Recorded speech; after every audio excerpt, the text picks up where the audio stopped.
২৬ বছর বয়সী একটা মানুষের জীবনে সাধারণ নিয়মে যা যা অ্যাচিভ করা দরকার তার অনেকটাই আমি অ্যাচিভ করেছি। এটা আমার অহংকার না, এক প্রকার আত্মতৃপ্তি বলা যায়। আমার বয়স যখন ২২ তখনই পেয়ে গেছি ইন্টারন্যাশনাল ফটোগ্রাফারের স্বীকৃতি। হ্যাঁ, আই এম আ ফটোগ্রাফার। আর ছবি তোলাই আমার নেশা এবং পেশা। ছবি তুলতে তুলতেই আমি অর্জন করেছি দারুণ সব অভিজ্ঞতা। যেহেতু ল্যান্ডস্কেপ আর পথে প্রান্তরের মানুষের জীবনযাত্রা, পশু পাখি অথবা ঘর বাড়ির ছবি তুলতাম, তাই আমাকে ছুটে বেড়াতে হতো যেখানে সেখানে, যখন তখন। আমার বাবার মা খুব ছোটবেলাতেই মারা যাওয়াতে ছিল না কোনো পিছু টান। দেশ আর দেশের বাইরের পত্রিকাগুলোতে কাজ করতাম ফ্রিল্যান্সার হিসেবে। অ্যাসাইনমেন্টগুলোতে বারবার অ্যাডভেঞ্চার খুঁজতাম আর চাইতাম প্রতিদিন নতুন কিছু দিতে বা করতে। এই নতুন কিছু পাওয়ার প্রবল ইচ্ছাই আমাকে একবার নিয়ে গিয়েছিল মায়াপুর নামের এক গ্রামে।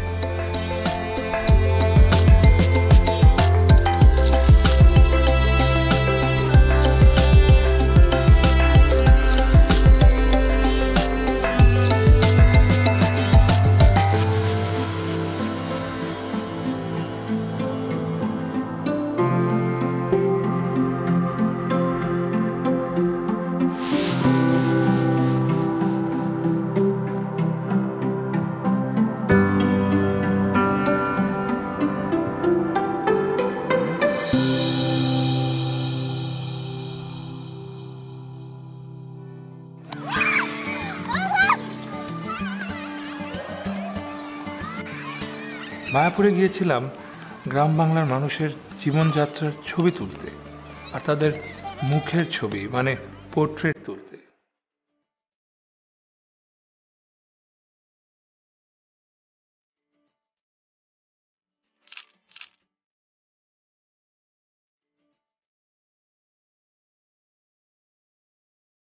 সেই মায়াপুর গ্রামেই আমার জীবনের সবচাইতে সুন্দর এবং একই সাথে কষ্টের গল্পটি অপেক্ষা করছিল তা আমার জানা ছিল না।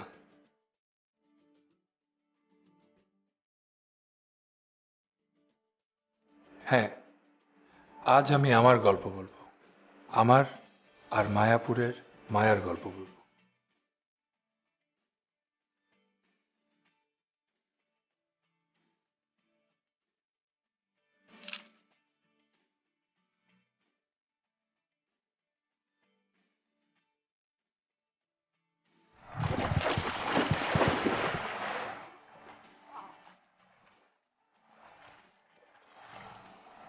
ডুব দিয়ে উঠেন তো,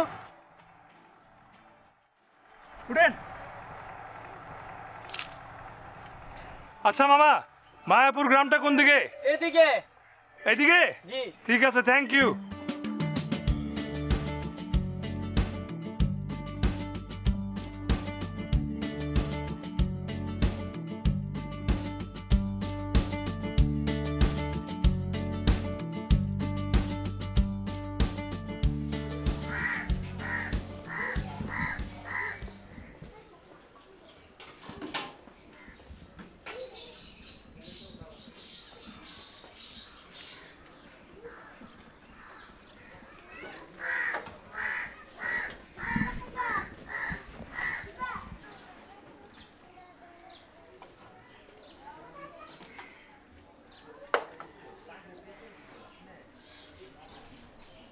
কে কে রে? আরে কে এটা? আরে মামা, আপনি কই থেকে কেমনে? আশ্চর্য ব্যাপার, আমার তো বিশ্বাস হইতেছে না মামা। এমনি এমনি এমনি এমনি চলে আসলাম। এমনি এমনি? আপনি তো এমনি এমনি আসার লোক না মামা। সত্যি করে বলেন তো, আপনার আসার হেতুটা কি? কারণ হইল ছবি। ছবি? ছবি তুলবো, মানুষের ছবি। মামা, এই মায়াপুরের ছবি বিসমিল্লাহ আমি তোমার ছবিতে করতে চাই। গামছাটা পেঁচাও, পেঁচাও। তাহলে বাহ, হয়েছে মামা। হ্যাঁ, চমৎকার। আচ্ছা মামা, ওই যে আপনার সাথে কয়জন ভাইজান আর আপামনি থাকতো না, তারও খবর কি? তারা কেমন আছে? মাসুদ, ইশরাত আর সাজু। ভালো আছে, ওরা সবাই ইনফ্যাক্ট খুব ভালো আছে। যাক মাশাল্লাহ, আলহামদুলিল্লাহ। মামা, তা আপনি কয়দিন থাকবেন? চলে যাবো, আজকে চলে যাবো। হ্যাঁ, আর যদি মন মতো ছবি না পাই তাহলে যতদিন না ছবি পাবো ততদিন থাকবো। কেন মামা, বেশি দিন থাকলে কি তোমার সমস্যা আছে? তাইলে বলো, আমি থাকবো না, চলে যাবো। আরে মামা কি কন, আমি কি তাই কইছি নাকি? আপনি যতদিন খুশি থাকেন, আমার কোনো সমস্যা নাই। আমি একলা মানুষ, বউ পোলাপান নাই, বরং আপনি থাকলে আমার আরো ভালো লাগবো। তোমার তো দাড়ি সব পাইকে গেছে, এখন বিয়া শাদী করো নাই কেন বলো তো? আরে মামা, সে আরেক ইতিহাস। এই মামা, সেই ইতিহাস আরেকদিন কমু তো। কখন দিয়ে খালি বক বক বক বক করতেছি, তুমি কত দূরের থেকে কষ্ট করে আইছো। আরে এই চলো, একটু পানি দিয়ে হাত মুখ দো, দুয়া চারটা খাইবা। চলো চলো। শোনো শোনো, পানি দেওয়া লাগবে কেন? তোমার এখানে আশপাশে পুকুর নাই? হ্যাঁ আছে তো। তাহলে চলো একসাথে পুকুরে দুজন গোসল করবো।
একটু কথা বলবো, একটা একটা সেকেন্ড প্লিজ।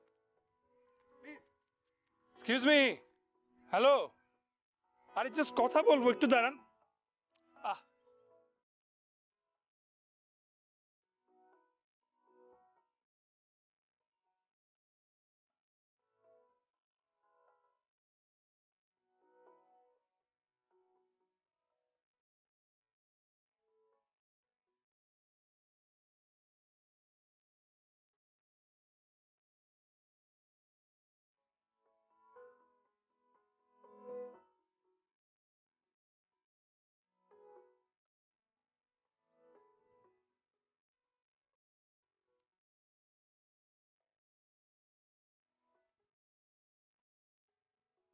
এক্সকিউজ মি,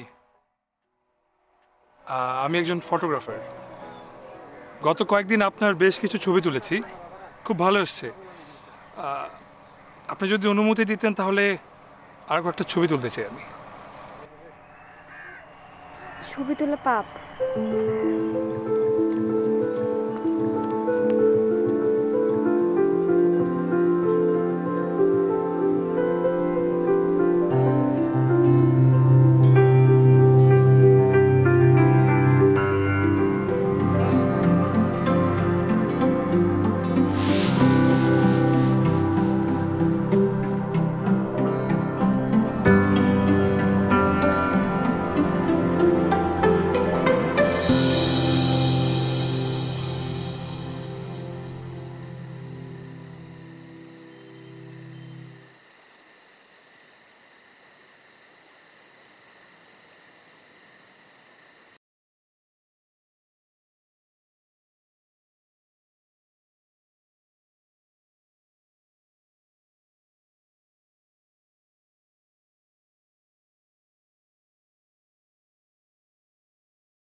এভাবে আপনার পথ আটকে আপনার সাথে কথা বলার জন্য।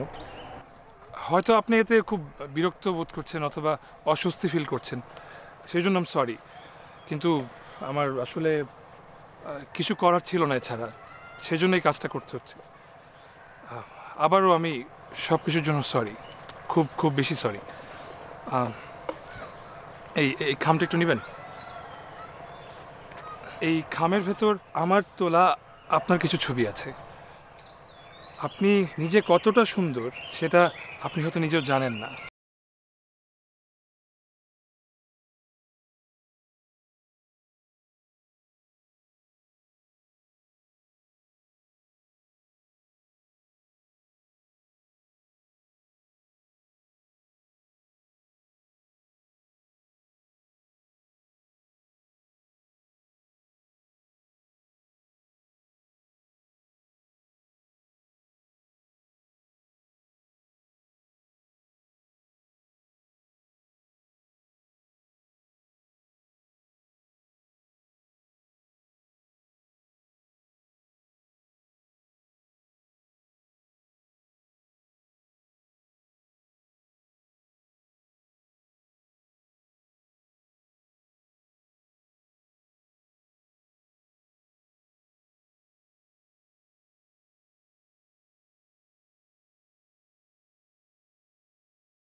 আমার ছবিগুলো দেখেছেন?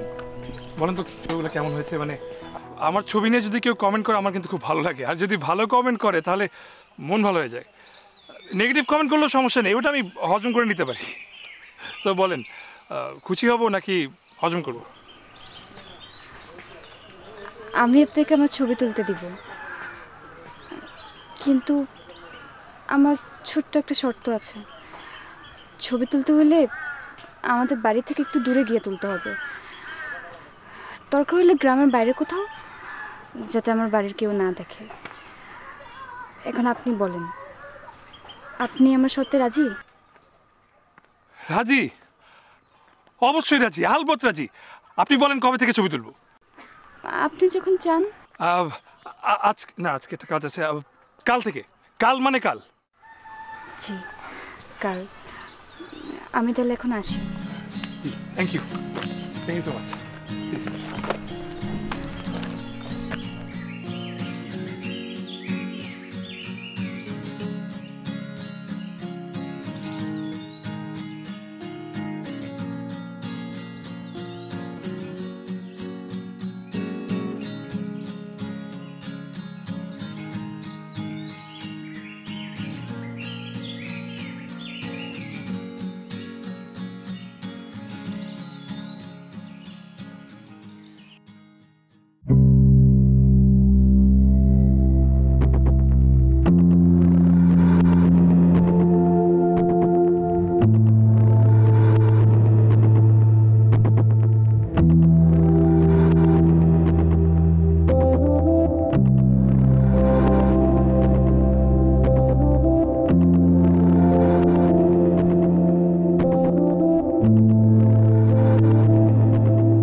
ছবিটা সুন্দর না? একদম মনের মতো হয়েছে। আচ্ছা, এই ছবিগুলো দিয়ে আপনি কি করবেন? ছবিগুলো আমি দেশের বাইরে কিছু ম্যাগাজিনে দিব, আর দেশে যখন আমার এক্সিবিশন হবে তখন এই ছবিগুলোর মধ্যে থেকে বেস্ট কিছু ছবি নিয়ে ওগুলো ফ্রেমে বন্দি করে মানুষকে দেখাবো। কিন্তু তাতে কি লাভ? অনেক লাভ। তুমি কোন লাভটার কথা জানতে চাও? টাকার লাভ? ধরেন টাকার লাভ। টাকার লাভ? আমার ছবিগুলি যাদের পছন্দ হবে ওরা সেটা কিনবে, আর ছবিগুলো বিক্রি করে আমি বেশ কিছু টাকা পাবো। টাকা না, আসলে আমি ডলার পাবো। সো এটা একটা লাভ। অবশ্য আরেকটা লাভ আছে। কি সেটা? লাভ ইজ ইকুয়ালস টু লাভ। বুঝতে পারিনি। আমিও বোঝার চেষ্টা করতেছি, কিন্তু বুঝতে পারছি না। প্রাণপণ ট্রাই করতেছি। What is love, or is it love? আপনার কথাগুলো যে আমি কেন বুঝি না, থাক, বুঝতে হবে না। আপনি আপনার মন মতো ছবি পেয়েছেন? আর মন মতো ছবি পেয়েছে। তাহলে তো আমার কাজ শেষ এখানে, তাই না? আরে কাজ শেষ মানে? মোটেও কাজ শেষ না। আমার যে প্রশ্নগুলো সেগুলোর উত্তর আমি এখনো পাইনি। সো আমাদের কাজ, আমি বলবো, মাত্র শুরু হলো।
ওই দিন মায়া হুট করে উধাও হয়ে গেল। এরপরে কয়েকদিন আমি ওর দেখা পেলাম না, কোথাও খুঁজে পাচ্ছিলাম না ওকে। কোথায় গেল মায়া?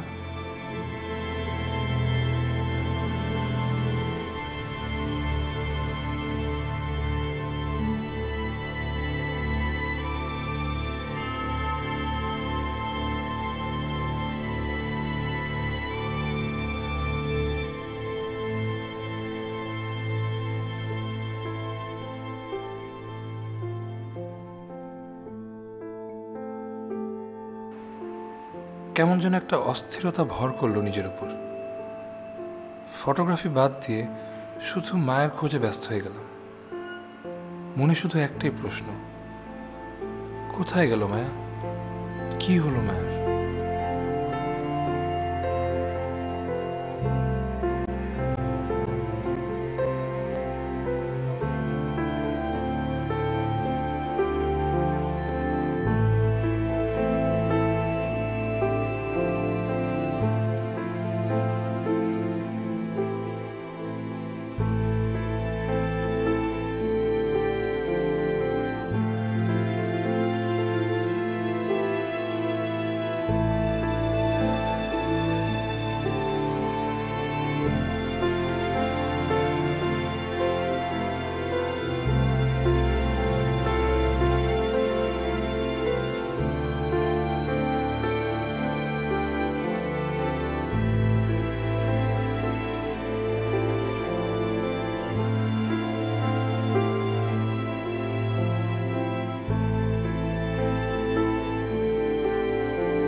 এই মেয়ে,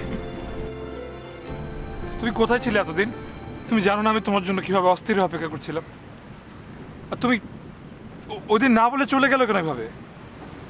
বলো, তুমি কেন চলে গেছিলে বলো? দেখেন, আমি আপনার সাথে একদিন ঘুরছি, ছবি তুলছি। আমি বলবো না আপনার সাথে কাটানোর সময়টা খুব খারাপ ছিল, বরং ওই সময়গুলো আমার জীবনের খুব ভালো সময় ছিল।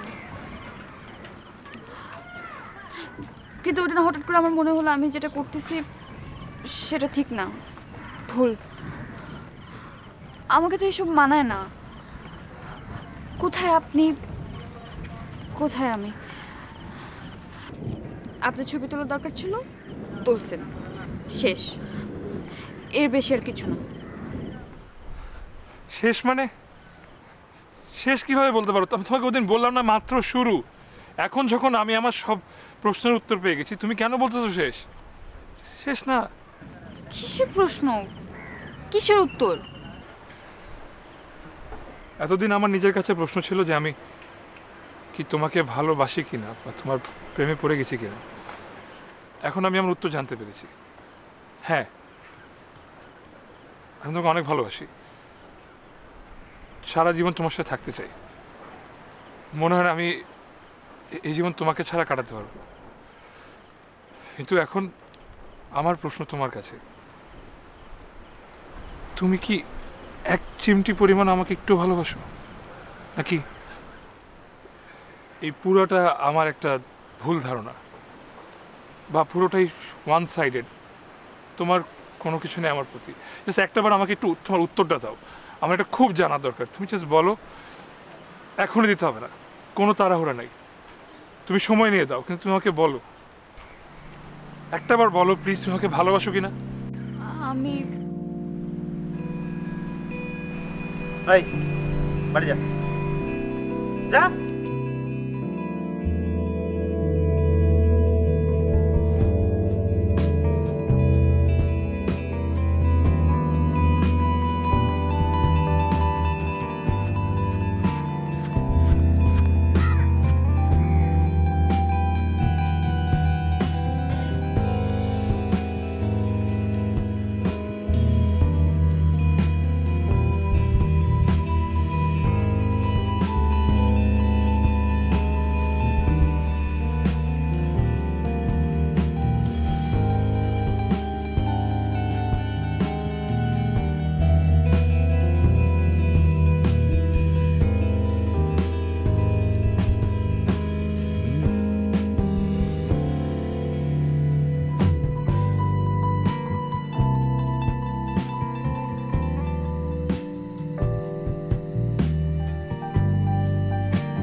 আমার ভাগ্যটা সত্যি অনেক খারাপ।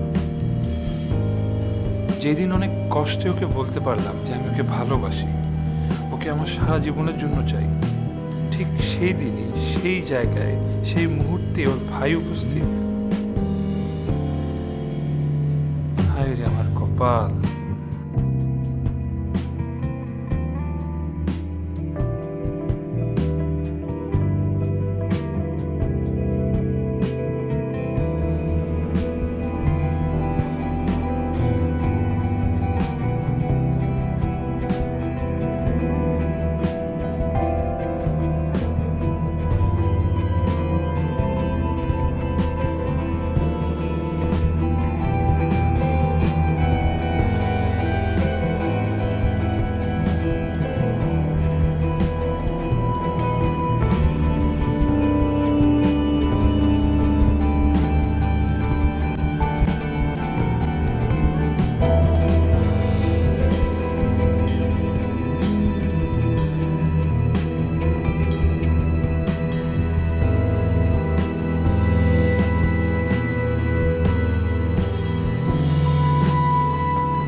ওয়ালাইকুম আসসালাম। আপনি কাকে চান বাবা? জি এটা কি? আব্বাজান, উনি আপনার মেয়েরে খুঁজতে আসছেন। মানে জি আমি আপনার মেয়ের বন্ধু। আমার নাম মাইমুন, আমি ঢাকায় থাকি। আমি পেশায় একজন ফটোগ্রাফার, মানে ছবি তুলি। তার মেয়েকে একটু ডেকে দেবেন, কথা বলবো একটু। কোনো কথা বলি নাই, আপনি এখান থেকে চলে যান, তাতে আমার বোনের মঙ্গল, আপনারও মঙ্গল। কিন্তু আমি তোর সাথে কথা না বলে যাব না। আপনি কিন্তু বেশি বাড়াবাড়ি করতেছেন, এর পরিণাম কিন্তু ভালো হবে না। আপনি কি চান যে আমি আপনার ঘাট ধাক্কা দিয়ে গ্রাম থেকে বের করে দিই? পারলে এই উঠান থেকে আমাকে বের করে, তারপরে গ্রামের কথা বলেন। বাবা আপনি আসলে কি চান? বাবা আমি আপনার মেয়েকে চাই। বেয়াদবি নেবেন না, কিন্তু আমি আপনার মেয়ের সাথে একটু কথা বলতে চাই, ওর সাথে দেখা করতে চাই। বাবা আমি আপনার মেয়েকে সারা জীবনের জন্যই চাই। বাবাজি, আমি একটা কথা বলি আপনাকে। আমি এই এলাকার মসজিদের ইমাম, সবাই আমাকে ভক্তি শ্রদ্ধা করে। আপনি যার কথা বলছেন তিনি আমার একমাত্র মেয়ে। আপনি এমন কিছু করবেন না যাতে এই গ্রামের সবার সামনে আমাদের মাথা নিচু হয়ে যায়। বাবা বিশ্বাস করেন, আমি আপনার মেয়ের সাথে শুধু একটাবার দেখা করতে চাই, শুধু একটাবার। আপনি একটু দেখা করার সুযোগ করে দেন, এরপর আমি চলে যাব। আব্বা, আপনি কি বুঝতেছেন না এই লোকটা কত বড় বেয়াদব? আপনি এখান থেকে চলে যান, আমার বোন আপনার সাথে দেখা করবে না। এটা আমার কথা না, আমার বোনের কথা। এই কথাটা ওকে আমার সামনে এসে বলতে বলেন। বাবাজি, আমি আপনার কাছে জোড়হাত করে বলছি, আপনি চলে যান, দয়া করে চলে যান। বাবা আমি আপনার মেয়েকে ভালোবাসি, আমি সত্যি অনেক বেশি ভালোবাসি। বাবা আপনি একটু ওকে ডেকে দিবেন। ও যদি বলে যে আমাকে ভালো না বাসে, তাহলে আমি এখান থেকে চলে যাব। এই মুহূর্তে আপনার এই উঠান ছেড়ে, এই গ্রাম ছেড়ে আমি চলে যাব। এটা আমার কথা। আব্বা যান, আপনার মুখের দিকে তাকে এতক্ষণ সহ্য করছি, আর একটা কথা সহ্য করবো না। আমি আর পারবো না, চল। ছাড়েন, ছাড়েন আপনি। আমি ওর মুখ থেকে এই কথাগুলো শুনতে চাই, শুধুমাত্র ওর মুখ থেকে। আর কারো কথা আমি বিশ্বাস করি না। আসসালামু আলাইকুম।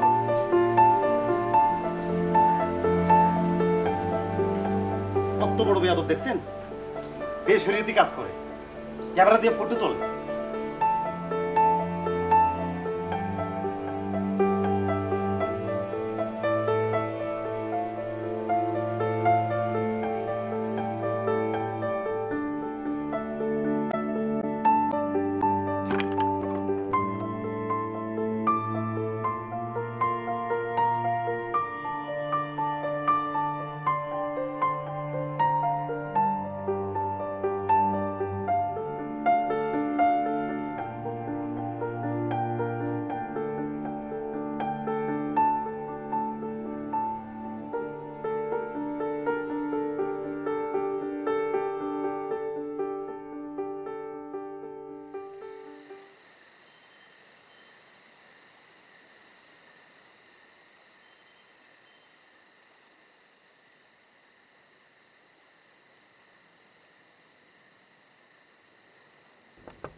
আরে আপনি এখানে কেন?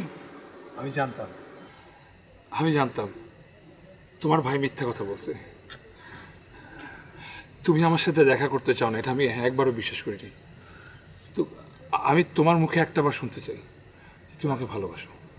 আল্লাহর দোহাই লাগে, আপনি এখান থেকে চলে যান। এটা আমার প্রশ্নের উত্তর না। খালি খালি চিন্তা করছেন কেন আপনি? আপনি কি বুঝতেছেন না আমি কি বলতে চাইতেছি? না বুঝতেছি না, বুঝাও। তুমি নিজের মুখের ভাষায় আমাকে বুঝাও প্লিজ, বলো। এটা সম্ভব না। কোনটা সম্ভব আর কোনটা সম্ভব না সেটা পরে দেখা যাবে। এখন তুমি জাস্ট একটাবার আমাকে বলো যে তুমি আমাকে ভালোবাসো, প্লিজ বলো। আপনি মানে আমার মুখ থেকে শুনতে চাইতেছেন না? তাহলে শুনুন, আমি আপনাকে ভালোবাসি না।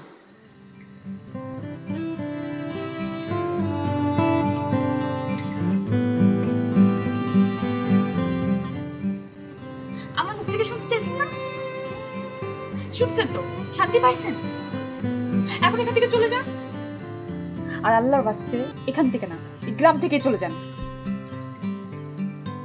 বুঝছেন?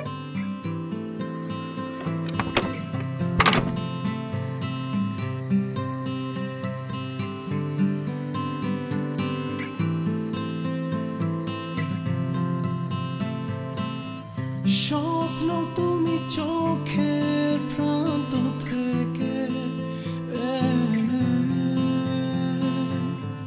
চেষ্টা করো অন্য কারো চোখে দেখা দিতে, সব কিছু মিলিয়ে ক্লান্ত আমি এখনো বসে আছি আমার সমাধিতে, কত বিরহে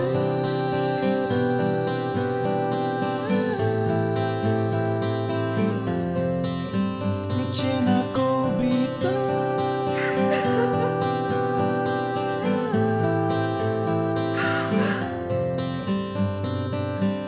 স্বপ্ন তুমি চোখের প্রান্ত থেকে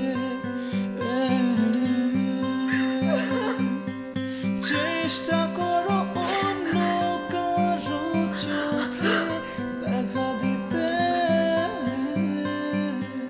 সব কিছু মিলিয়ে ক্লান্ত আমি এখনো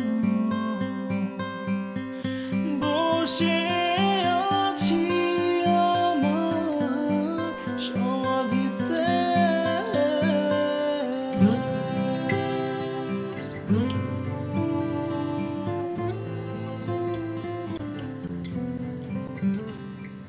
আপনি কি সত্যি আমাকে ভালোবাসেন?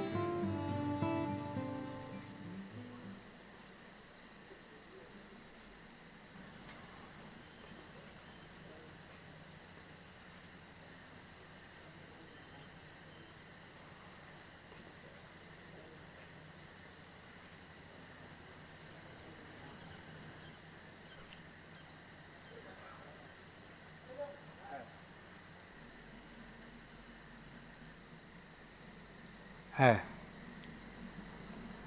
ভালোবাসি, হয়তো নিজের থেকেও বেশি ভালোবাসি।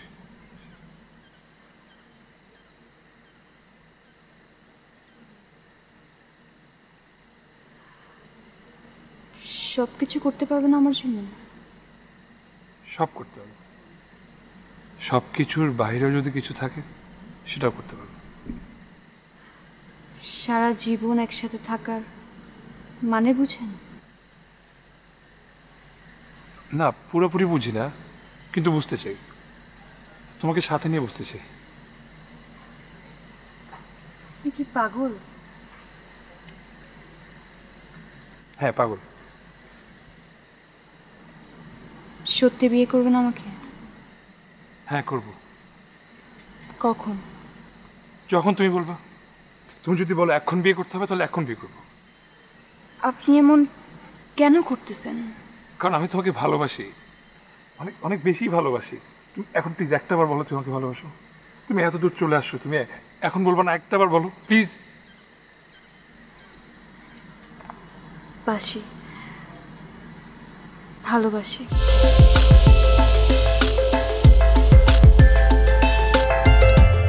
থ্যাংক ইউ,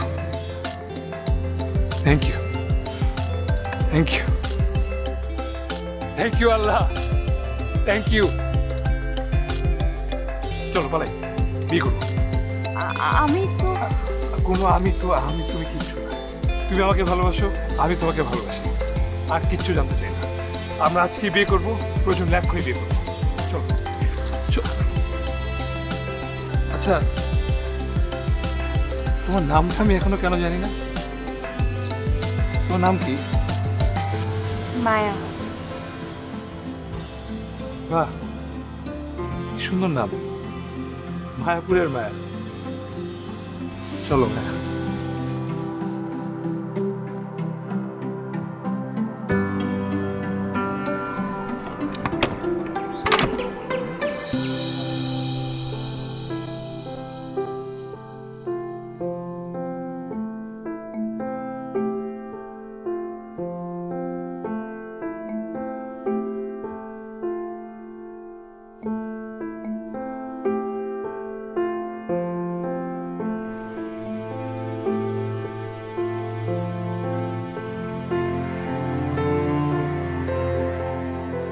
আমরা ওই দিন রাতেই বিয়ে করি।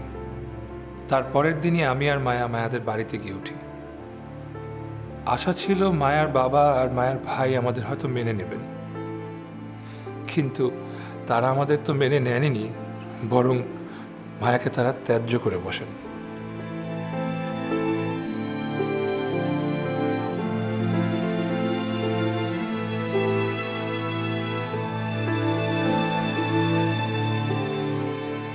মায়ার ভাই আমাদের সাথে খুব খারাপ আচরণ করেছিলেন ওই দিন। মায়া বারবার কেঁদেছে আর মাফ চেয়েছে, তো তাও ক্ষমা পায়নি ওর পরিবারের। যেন মায়া আমাকে বিয়ে করে অনেক বড় কোনো অমার্জনীয় অপরাধ করে ফেলেছিল। ওই দিন মায়া অনেক কেঁদেছিল, ফুপিয়ে ফুপিয়ে কেঁদেছিল বারবার।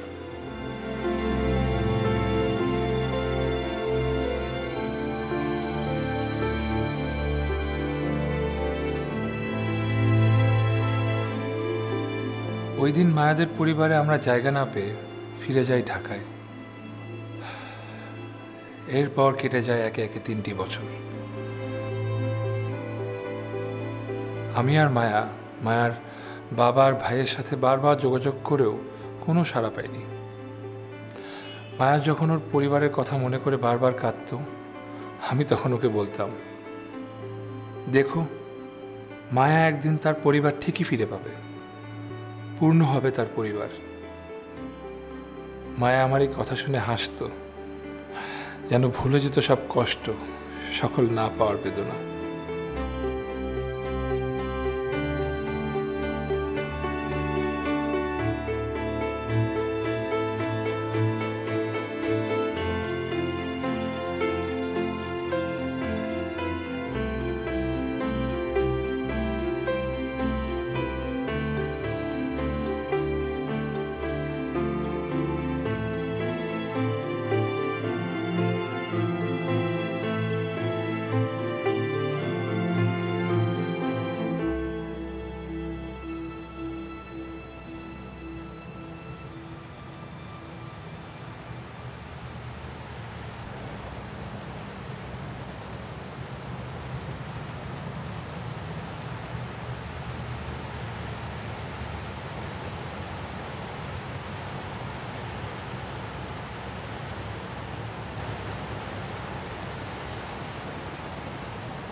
মাইমুন, আসসালামু আলাইকুম। ওয়ালাইকুম আসসালাম। মায়া কই, ডাকো না, ওরা একটু দেখি ও কই, ডাক দাও। টানা 2টা বছর আমরা যোগাযোগ করার চেষ্টা করলাম। আপনার সাথে বাবার সাথে কথা বলার জন্য আমার মায়া কত চেষ্টা করলো, কিন্তু কোনো সাড়া পেলাম না। 2 বছর কেটে গেল। যাক, তারপরও যে এতদিন পর ভাইয়া মায়ার খোঁজে আসলেন, এটার জন্য খুব ভালো লাগলো। মাইমুন ভাই, আমার আমার বোনটা না আসলে খুবই অভিমানী, বুঝছো। আমি তো রাগের মাথায় এরকম করছিলাম, আমি তো আসলে মন থেকে এগুলো বলি নাই। আমি আসলে আজকে নিজের প্রায়শ্চিত্ত করতে আসছি। আমি ভুলটাকে শুধরাতে আসছি, বুঝছো। আমি গত 1টা বছর তোমাদের তন্ন করে আমি কত জায়গায় যে খোঁজ খবর করছি, কিন্তু কোথাও কোনো খোঁজ পাইনি, কোনো খবর পাইনি। ডাকো না, ওরা দেখতেছি না ও কোথায়, একটু ডাকো না প্লিজ, ওরা একটু দেখি, ডাকো না, ডাক দাও না প্লিজ, ডাকো না ওরা একটু। একটু দেরি করে ফেলছেন।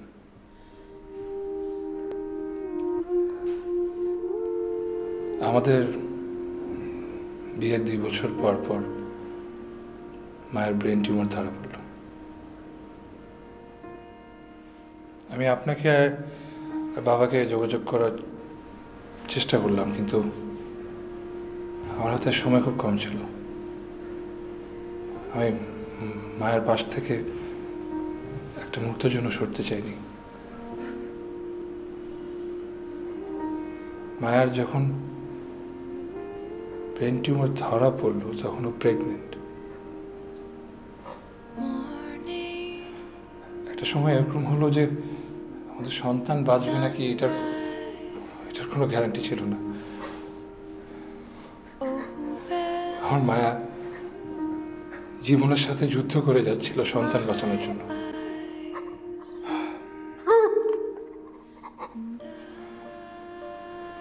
কিন্তু শেষ পর্যন্ত আমার সন্তান বাঁচলেও বাঁচেনি আমার আর আপনার মায়া।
কি বলেছিলাম না, ভায়া ফিরে যাবে তার পরিবারে,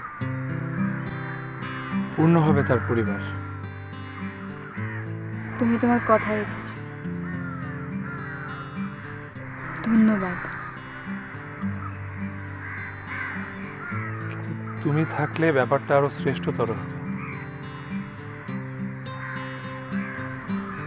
কে বলেছে আমি নাই? এই যে আমি এখানেই তো আছি।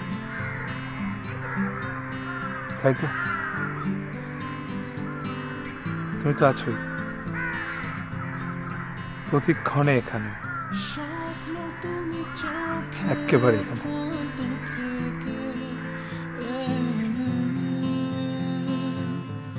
চেষ্টা করো অন্য কারো চোখে দেখা দিতে,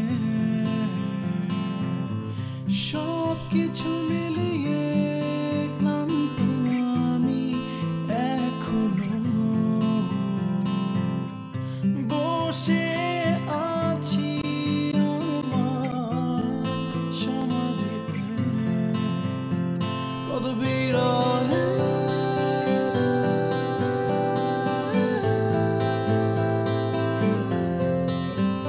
চেনা কবিতা